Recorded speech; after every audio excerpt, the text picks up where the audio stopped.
Have you ever wondered what it takes for a history book to just, you know, blow up and outsell thrillers and celebrity memoirs?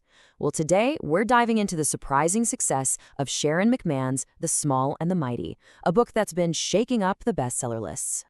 So, just how big are we talking? Well, in 2024, this book wasn't just popular for a history book. It was Amazon's #5 best-selling book of the entire year.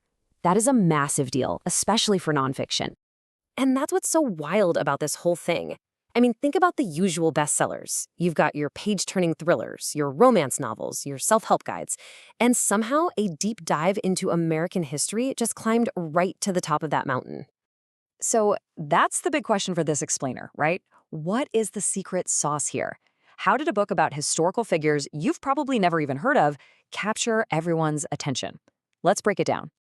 A huge piece of the puzzle is the author herself, Sharon McMahon. Seriously, to get the book, you really have to get who she is first. So picture this. Around 2020, McMahon starts this platform on Instagram called America's Government Teacher. You've got all this political misinformation flying around from every direction, and her whole mission was super simple. Just give people nonpartisan, fact-based explainers on how the government actually works. And wow, did people respond. Before this book was even an idea, she had already built this incredibly loyal following of over 1.2 million people. These are folks who trust her to give them the straight story, no spin. That's not just a following, that's a massive built-in audience ready to go.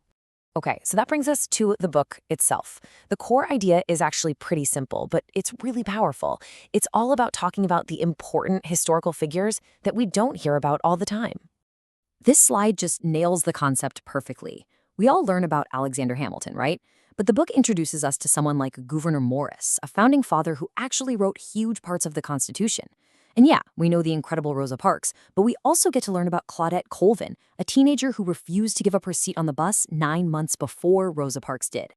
And the book is just packed with these amazing stories. You've got formerly enslaved people like Clara Brown, civil rights pioneers like Septima Clark. It intentionally puts the spotlight on figures from marginalized groups, the small and mighty people whose contributions have been overlooked for way too long. But it's not just who she talks about, it's how she talks about them. The style, the delivery, that's a huge part of why people love this book.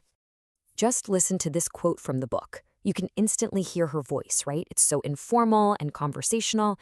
5,000 y'all, okay? You are absolutely not going to find that in a stuffy old history textbook, and that is exactly the point. And that's the key, right there. This whole approach makes history feel, well, accessible.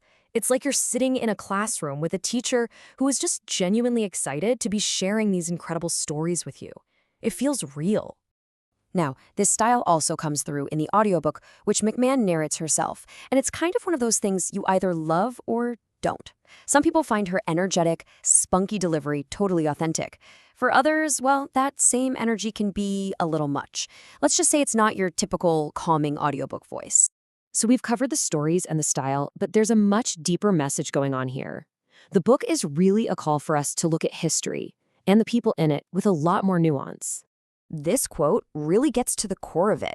McMahon is arguing against our tendency to put people in boxes, to make them either perfect, flawless heroes or just pure evil villains. She wants us to see them as complicated, messy human beings.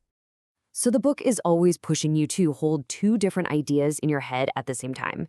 You know, that someone could do something great but also have major flaws.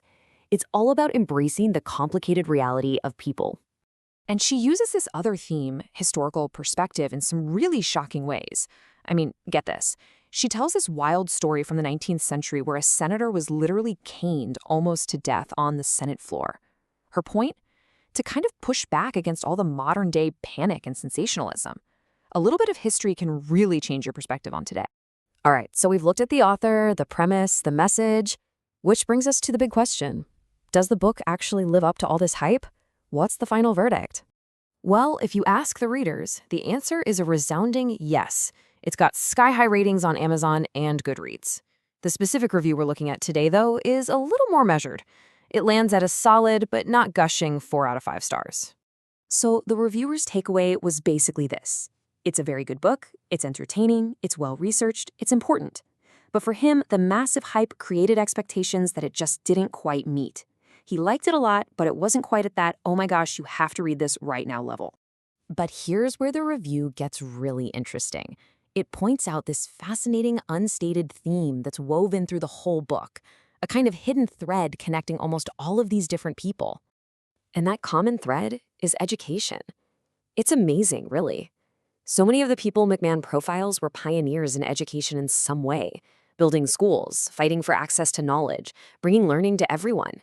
And of course, as a teacher herself, it's a theme that you have to think McMahon, whether she did it on purpose or not, is uniquely drawn to.